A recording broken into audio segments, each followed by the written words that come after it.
iOS 7 is finally here, and it has a completely new look, new features, reworked interfaces for the core apps, and plenty to show off.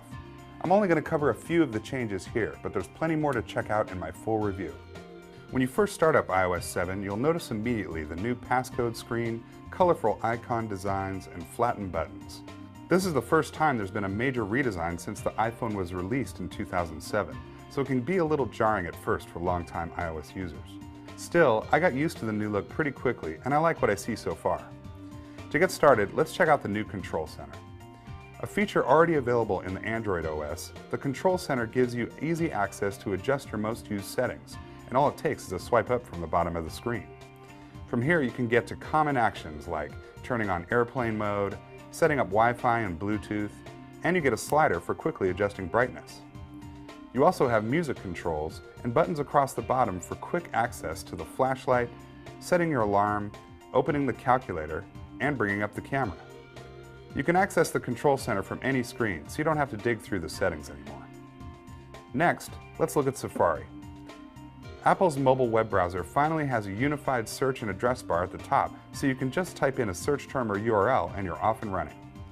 You'll also notice the flat design at the bottom with back and forward buttons, the share button, bookmarks, and a button to see all your open pages.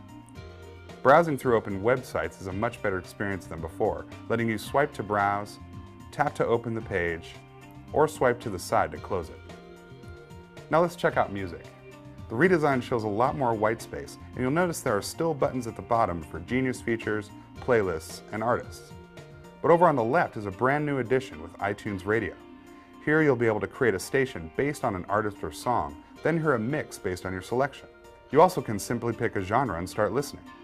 I've been using iTunes Radio, and so far it works great. Next, let's look at the camera app.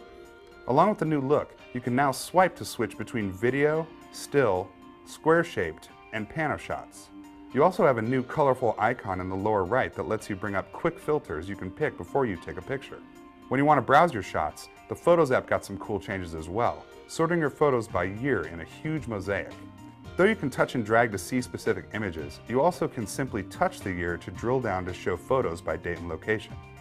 This is a huge improvement over the wall of photos layout we used to have in previous versions. The last app we'll check out is Messages.